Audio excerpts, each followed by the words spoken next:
05 17 hours, central Persian Gulf, 62 nautical miles southeast of Bushehr. The sea lies flat under a copper dawn. Flight deck crews move in, practice silence beneath dim red lamps. Then the radar picture ruptures. The first anomaly appears on the E-2D Hawkeye scope as a low, scattered smear at 94 nautical miles. Seconds later, it resolves into structure. Multiple groups, sea skimming in profile, altitude fluctuating between 188 and 400 feet. The tactical action officer aboard USS Abraham Lincoln watches the tracks multiply. 12 become 28. 28 becomes 60.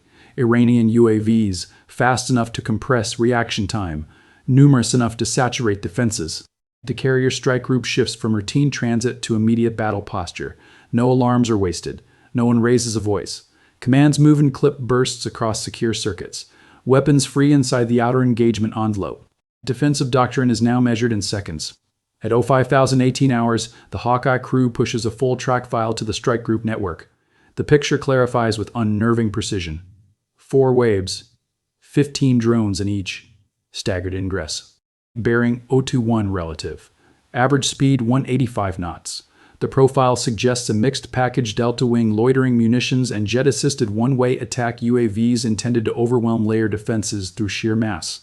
The cruiser screen immediately expands its radar search volume. Spy ray swing, spy ray swing. Fire control channels assign targets.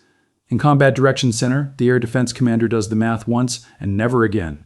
60 inbound vehicles against a confined battle space, 11 to 13 minutes to terminal phase. At VO520 hours, Lincoln turns into the wind. Not for launch operations alone, but to maximize tactical options, speed, maneuver, flight deck geometry, missile kinematics. 2 FA-18E Super Hornets already airborne on Barrier Combat Air Patrol receive updated vectors. An EA-18 Growler climbs to a wider orbit and begins electronic attack preparations. Below them, the carriers Escorts 1, Ticonderoga-class cruiser, and 2 Arleigh Burke-class destroyers Titan formation at offset stations, each ship positioning to preserve overlapping engagement arcs. This is textbook layered defense. Airborne interceptors first, long-range missiles next, medium-range interceptors after that, then guns, then steel nerves. At 5:22 hours, the first radio frequency signatures arrive.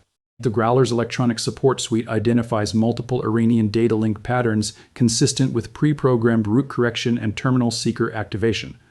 Not all 60 UAVs are autonomous. Some are being nudged, briefly, selectively through relay architecture. That matters. Jamming may fracture timing. It may deform the swarm. It may open corridors for interception. The electronic warfare officerizes high-gain barrage techniques against the central packet. On the scope, 6 contacts wobble. 2 drift. 1 drops altitude sharply and clips the sea in a white burst of spray. 59 remain. Then 58. No celebration follows. The geometry still favors the attacker. At 05:24 hours, the first air-to-air engagement begins at 71 nautical miles. That Super Hornet, call sign Reaper 2-1, rolls left, noses down slightly, and launches 2 AIM-120 AMRAAMs against the foremost pair of jet-powered UAVs. Missiles away. Time to impact, 52 seconds. Reaper 2-2 follows with 2 more. The Hawkeye updates every track in real time.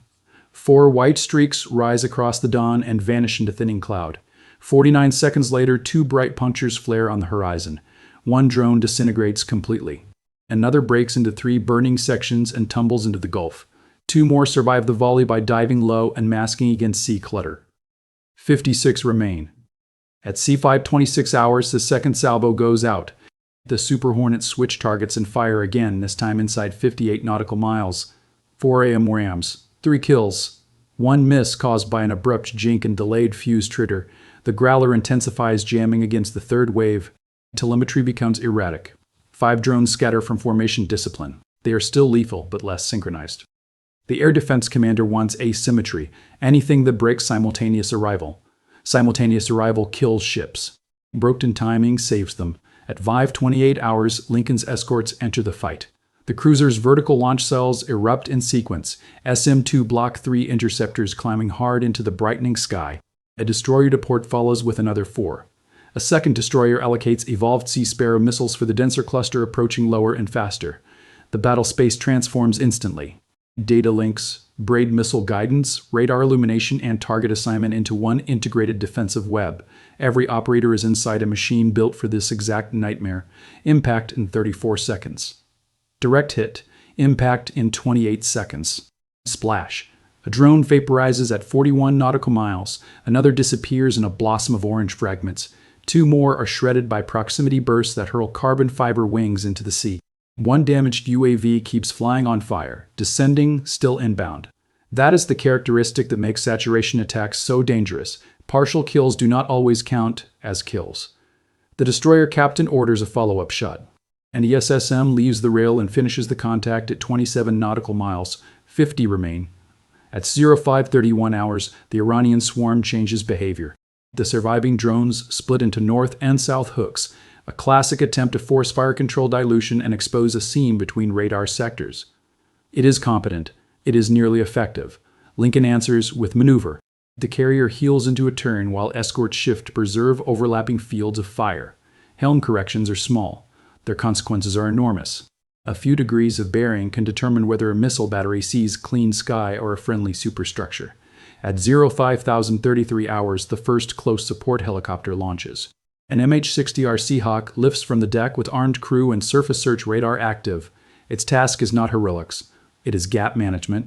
If damaged drones ditch, skip, or convert into sea-skimming debris threats, the helicopter becomes another sensor and another weapon platform.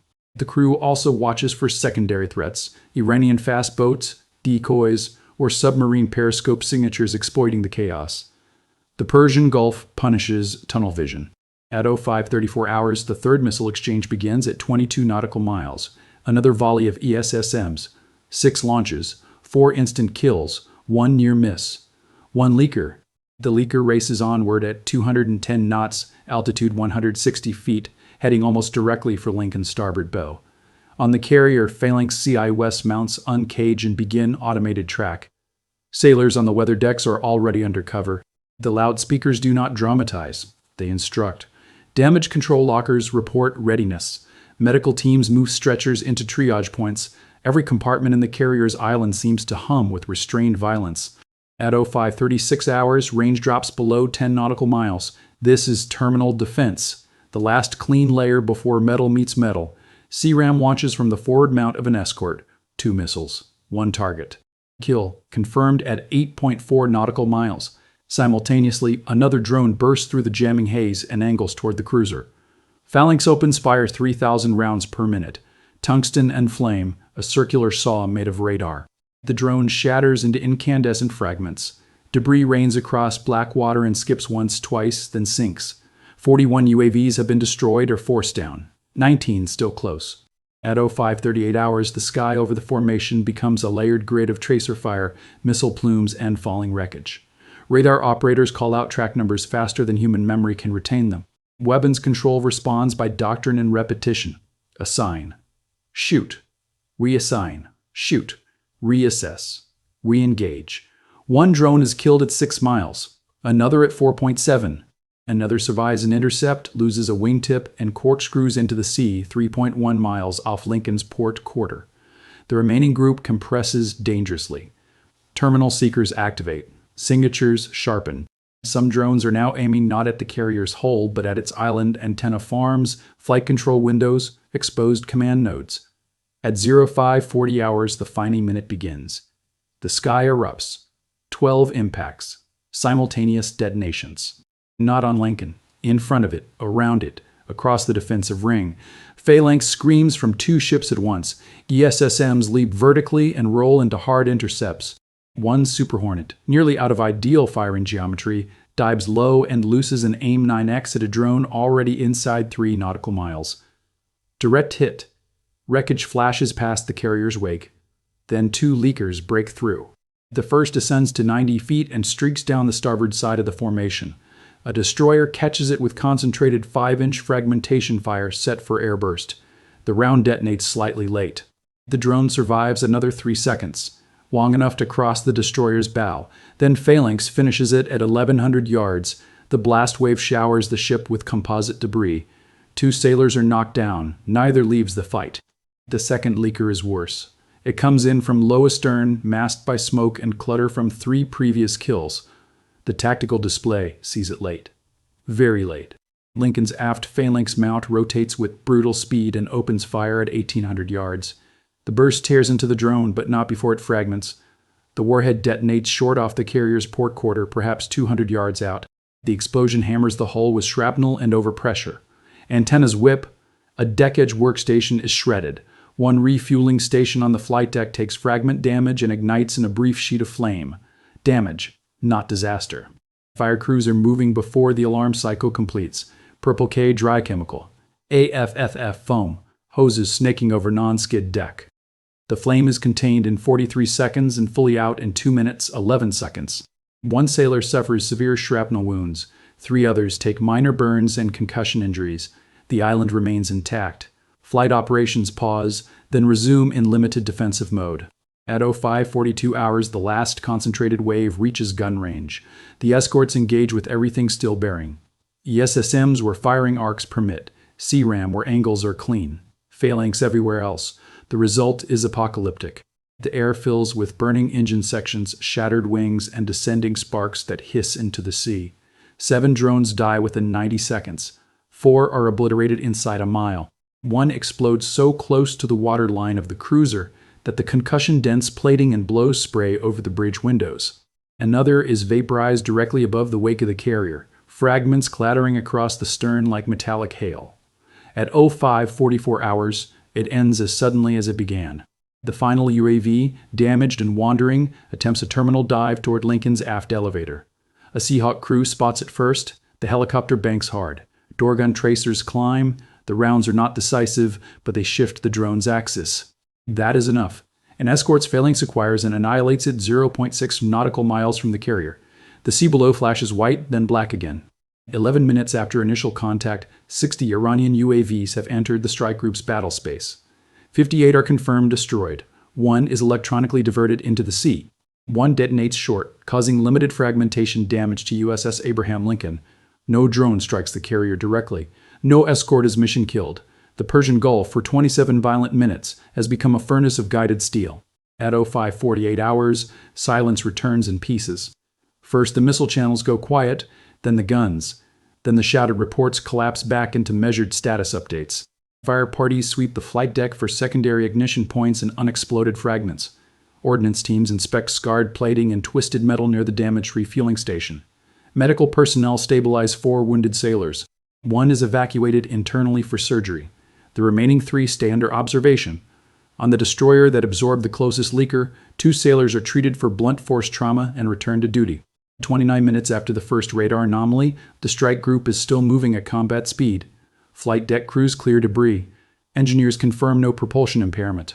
Communication circuits are redundant and operational despite fragment damage to several exposed antennas. The escort screen reports minor topside scarring, no flooding, no critical sensor loss. Searchlights and thermal optics rake the water for survivors, wreckage, or hidden follow-on threats. Rescue swimmers do not launch. There are no friendly personnel in the sea. Iranian wreckage floats briefly, then sinks. X minutes after initial contact, silence. In that silence, the arithmetic becomes unmistakable. A major saturation attack has failed. By Xerxes 10 hours, the tactical lessons are immediate. Layering matters more than spectacle. The first kills do not come from the largest ship, but from the earliest sensor. The Hawkeye sees first. The Growler disrupts second. Super Hornets thin the mass before missile inventories are pressured. Escorts then turn geometry into survival. SM-2 for depth, ESSM for density, CRAM and Phalanx for terminal certainty. Each layer by seconds. In naval combat, seconds are tonnage. Strategic ramifications cascade across the region before the smoke fully clears. Every coastal headquarters along the Gulf understands what the engagement has revealed. Iran has demonstrated capacity for massed unmanned attack, cheap platforms, mixed guidance modes, disciplined wave timing, and an operational concept built around saturation rather than precision. That matters. It shows adaptation. It shows an effort to challenge high-end naval formations without exposing manned aircraft or major surface combatants to immediate destruction. Yet the failure matters more.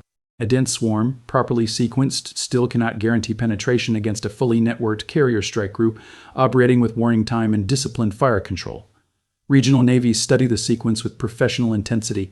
Gulf monarchies see validation for deeper sensor integration and layered air defense procurement. European maritime observers focus on magazine depth and electronic warfare resilience. Asian naval planners note something even more consequential. The survival of the defended force depends on the coherence of the whole, not the invulnerability of the centerpiece. USS Abraham Lincoln does not survive because a carrier is untouchable. It survives because a strike group is a fighting system distributed, redundant, and brutally rehearsed. This engagement fundamentally reshaped the debate over drone warfare at sea. For years, analysts have argued that low-cost UAVs could bankrupt high-end navies by forcing expensive intercepts against expendable attackers. The arithmetic remains uncomfortable. Missiles cost more than drones. Defensive inventories are finite. Saturation is real, but cost is not the only variable. Time, network integration, jamming effectiveness, firing doctrine, and formation maneuver all alter the equation. The defenders here do not waste shots. They do not hold fire too long. They accept partial damage to preserve decisive protection of the carrier's combat power. That is doctrinal discipline under pressure. There is another lesson less technical, more geopolitical. The Persian Gulf remains a compressed battle space where minutes can trigger consequences far beyond the horizon. A swarm launch from shore or from concealed forward sites does not merely threaten one hull. It threatens shipping insurance rates, energy transit assumptions, allied confidence, and regional deterrence architecture. Once 60 tracks appear on a screen, diplomats are already operating behind events. Naval crews, not communiques, determine whether a crisis stabilizes or explodes. For Tehran, the outcome is double-edged. The attack proves intent and capability. It also exposes the limits of both. A dramatic mass launch has produced vivid images and temporary shock, but not a strategic success. The carrier remains afloat. The strike group remains combat effective. The strait remains navigable. For Washington and its partners, the message is equally clear. Deterrence in the Gulf cannot rest on declarations alone. It rests on visible readiness, practiced integration, and the willingness to absorb the first violent minute without losing command of the next 10. In 11 minutes, 60 Iranian UAVs force one of the most heavily defended formations on Earth into full combat. In 27 minutes, the attack is broken. The carrier remains on station. The escort screen holds. The strait remains open not through negotiation but through demonstrated capability.